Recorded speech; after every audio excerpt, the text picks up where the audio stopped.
안녕하세요. 디지털건마디입니다. 걱정. 먼저 이제 부가세 신고 기간이 다 되어 가는데 잘 신고하셨나요? 부가세는 다른 분들 최신 영상도 좋은 게 많고 예전에 제가 올린 영상도 있으니까 혹시 아직 신고 안 하신 분들은 참고해 주시면 좋을 것 같습니다. 처음 할 때는 물론 어렵게 느껴지시겠지만 한번 해보면 생각보다 그렇게 어렵지는 않으니까 잘 마무리해 주셨으면 좋겠습니다. 그런데 제가 생각을 해보니까 가장 기본이 되는 비용 처리나 사업자 카드 이런 이야기를 한 적이 없더라고요. 그래서 이번 영상은 개인 사업자를 내고 가장 기본적으로 알아야 할 비용 처리나 절세 방법에 대해서 말씀드리려고 합니다. 온라인 판매를 하시는 분들 대부분이 원래 사업을 하시던 분들이 아니라 직장인이나 처음 사업을 하시는 분들이 많으실 텐데 그래서 사업자를 내고 비용 처리 등 절세 방법에 대해서 어색하신 경우가 좀 많습니다. 저는 법인이랑 개인 사업자 다 운영을 하고 있는데 사업을 하면 할수록 느끼는 건 사업은 돈 버는 것도 굉장히 중요하지만 절세가 정말 중요하다고 생각이 들어요. 특히 우리가 사업을 하루 이틀 할 게 아니죠. 그래서 절세에 대한 개념을 잘 잡고 가는 게 굉장히 중요한데 사업을 시작하면서 꼭 알아야 할 것들에 대해서 몇 가지 말씀을 드리도록 하겠습니다. 가장 먼저 직장인과 사업자의 차이에 대해서 구분하는 게 필요한데요. 수익 300만 원을 벌었다고 가정을 해볼게요. 그럼 직장인은 세금을 떼고 265만 원 정도를 받아요. 국민연금 등으로 빠지는 거니까 아예 없어지는 돈은 아니지만 어쨌든 세금 35만 원을 미리 빼고 받는 거죠. 근데 사업자는 이 300만 원을 일단 전부 받습니다. 우리가 고객한테 결제를 바로 받기 때문이죠. 그래서 우리가 일단 돈을 다 받은 상태에서 사업에 필요한 비용 처리를 하고 남은 거를 세금으로 납부를 합니다. 복잡하게 얘기하면 끝이 없으니까 이렇게 간단하게 이야기를 한 건데 포인트는 일단 내가 돈을 다 받았으니 부가세, 종소세 신고 등을 통해서 내가 사업자로 비용을 얼마나 썼다고 신고를 한 뒤에 나라에 신고된 세금을 납부하는 개념인 거죠. 정리하면 직장인은 아예 받을 때 세금을 떼고 받으니까 그냥 받은 돈 전부 그냥 내 맘대로 알아서 쓰면 되는데 사업자는 내가 전액을 먼저 받았으니 이걸 정리하고 나서 나중에 세금을 내게 됩니다. 이 점에서 문제가 생기는 게 우리는 다들 직장인 신분이 익숙하니까 그냥 내 통장에 들어온 돈은 다 그냥 내 돈이라는 인식이 있어요. 근데 사업을 하면서는 일단 판매를 하고 돈을 받고 운영을 하고 이렇게 하는 건 좋아요. 근데 부가세 신고하니까 부가세 내라고 하고 종소세 신고도 해야 된다고 해서 고생해서 했더니 세금 내라고 하고 아니 나 돈 하나도 못 번 것 같은데 세금은 계속 내라고 하네. 이러면서 억울해하시는 분들이 많습니다. 여기를 잘 이해하셔야 하는 게 우리가 받는 월급도 큰 비중을 이미 세금으로 떼어 놓고 받는 건데 이건 내가 애초에 못 받는 거니까 억울한 개념 자체가 없는 거예요. 근데 사업자는 일단 전액을 다 받고 나서 나중에 세금을 내려고 하니까 이게 억울한 거죠. 그래서 매출이 좀 크신 분들은 부가세 통장을 따로 만들어 놓고 내야 될 부가세를 따로 이렇게 빼놓기도 하는데 이런 식으로 세금에 대한 생각을 따로 꼭 해줘야 됩니다. 물론 솔직히 저도 그렇긴 한데 내 통장 잔액이 이 정도구나 라고 생각을 하고 있다가 갑자기 부가세 얼마다 라고 하면은 솔직히 좀 쨍돈 나가는 것 같고 생각보다 많이 나가는 것 같고 그렇긴 합니다. 근데 말씀드린 것처럼 이 세금에 익숙해져야지 사업을 계속 잘 할 수 있어요.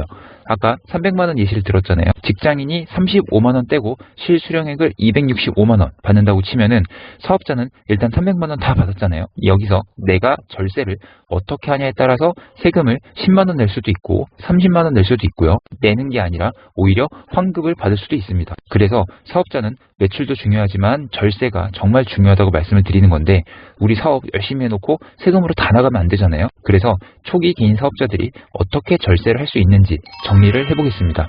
첫 번째, 사업자 카드를 홈택스에 등록합니다.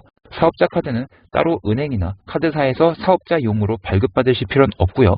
그냥 기존에 쓰시던 카드를 홈택스에 등록만 하시면 됩니다. 홈택스에 가셔서 조회 발급에서 현금 영수증, 사업자 신용카드 등록을 누르시면 됩니다. 그리고 연동할 사업자 번호를 선택하시고 카드를 등록해 주시면 돼요.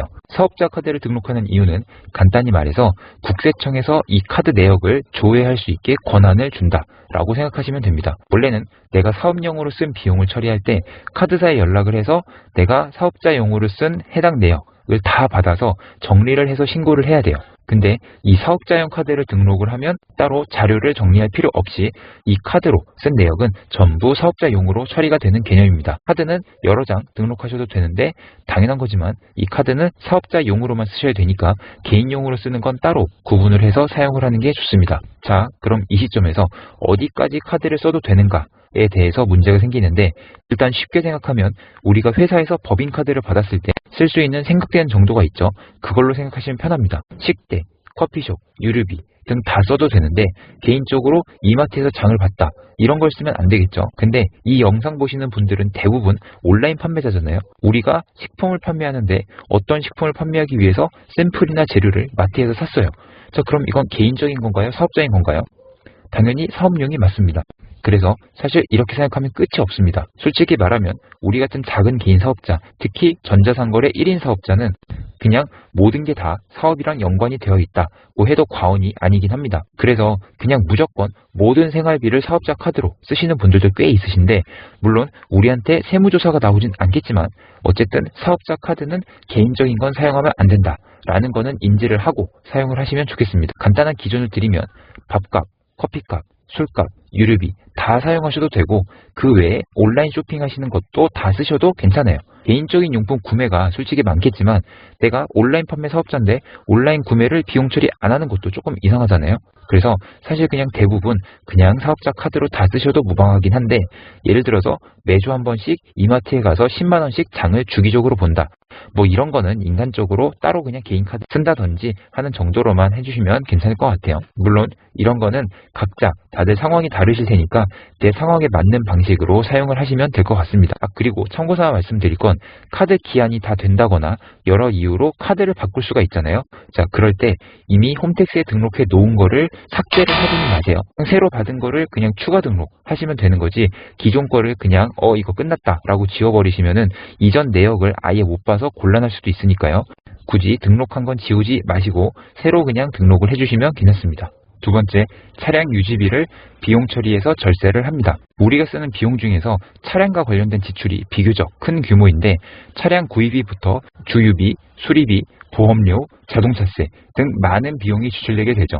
우리가 직장인으로 차량을 구입하고 운행을 하면 이 비용들은 당연히 그냥 내 지갑에서 내 생돈을 내는 거잖아요. 근데 사업자를 내면 이 차량 관련된 비용들도 당연히 비용 처리를 할 수 있어요. 가장 간단한 건 방금 말씀드린 이 모든 내역을 첫 번째에서 얘기한 사업자 카드로 결제를 하는 겁니다.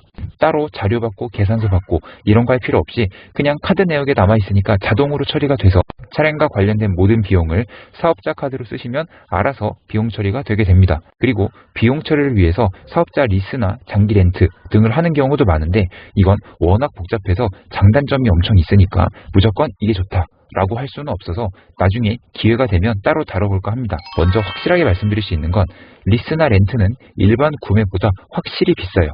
비용 처리가 된다고 하지만 그만큼 가격이 비싸서 사실은 실제로는 큰 이득이 없는 경우가 솔직히 많긴 합니다. 근데 확실하게 이득이 있는 경우, 이런 게 있죠. 이건 뭐냐면 경차나 화물용 트럭, 9인승 카니발 같은 거, 이런 차를 사게 되면 일단 부가세 환급을 확실하게 받을 수 있습니다. 이걸 쉽게 얘기하면 일반 개인이 모닝을 1000만 원 주고 샀어요. 자, 그러면 사업자는 부가세 10%를 뺀 900만 원에 그냥 구매를 한다, 이렇게 보시면 조금 편합니다. 그래서 이런 특수 차량을 사시는 경우는 사업자로 애초에 구매를 하거나 리스 렌트를 고려하시는 것도 괜찮은데, 솔직히 말하면 대부분의 경우는 비용 처리를 핑계로 좋은 차 타고 싶어서 리스나 렌트를 알아보다가 결국 그냥 비싼 차를 타게 되는 경우가 많죠. 사업자 냈다고 어설프게 비용 처리하려다 카푸어 되는 경우도 꽤 많으니까 참고해 주세요. 자, 어쨌든 차량 관련해서는 렌트나 리스는 정말 잘 알아보고 사셔야 되고요. 차량 관련된 비용은 그냥 모든 비용을 사업자 카드로 쓰는 게 일단은 가장 편하고 쉽다, 이렇게 생각해 주시면 좋겠습니다. 세 번째, 집에서 사업자를 낸 경우 공과금을 비용 처리할 수 있습니다. 내가 지금 살고 있는 집에서 사업자를 낸 경우가 많으실 텐데, 이런 경우에 집에서 나가는 공과금을 비용 처리할 수 있습니다. 전기세, 수도세, 가스비, 정수기 등등 모든 비용을 계산서를 받을 수가 있는데요. 자, 각 항목별로 업체에 전화를 하셔서 개인 사업자 경비 처리를 위해서 세금 계산서를 신청한다 라고 해주시면 됩니다. 전기세는 한국전력공사에 하시면 되고요. 수도세, 가스비 등도 다 가능하니까 전화를 해주시면 되고요. 정수기, 공기청정기 등등도 다 가능하고, 물론 쓰시는 휴대폰 비용도 당연히 가능합니다. 통신사에 연락해서 처리해달라고 하시면 되고요. 물론 이런 거 다 합쳐도 큰 돈이 아니라고 생각할 수도 있는데요. 이런 거 다 합쳐서 꾸준히 쌓이면은 아주 적지 않은 절세가 되니까 꼭 해주시면 좋을 것 같아요. 집에서 사업자를 낸 만큼 내가 할 수 있는 비용 처리는 다 해야겠죠. 그래서 이런 것들도 잘 챙겨서 해주시기 바라겠습니다. 오늘은 개인 사업자 비용 처리 등 절세 방법에 대해서 간단하게 말씀을 드렸는데, 사실 기본적인 내용이라서 이미 알고 계시는 분들이 많으실 거예요. 근데 그래도 사업 처음 하시는 분들도 많으니까 정리를 한번 해봤습니다. 마지막으로 한마디 드리고 싶은 거는 사업자로서 비용 처리를 잘해서 절세를 하는 건 굉장히 중요하긴 한데 이걸 사실 너무 과하게 하시면 문제가 될 수 있어요. 예를 들어서 이제 막 사업을 시작해서 매출이 한 달에 300만 원이에요. 근데 카드값이 200이고 차량 렌트비가 70만 원 막 이렇습니다. 이러면은 현실적으로 말이 안 되는 수치죠. 자, 그래서 이렇다고 뭐 세무조사가 바로 나오진 않겠지만 어쨌든 너무 초반부터 비용 처리한다고 무조건 사업자 카드를 많이만 막 쓸 게 아니라 지금 내 상황에 맞춰서 또 매출에도 맞춰서 어느 정도 상식적으로 사용을 해주시기 바라겠습니다. 자, 그럼 모두 매출도 잘 내시고 절세도 잘 하셔서 올해 돈 많이 버시기 바라면서 이만 영상 줄이도록 하겠습니다. 감사합니다.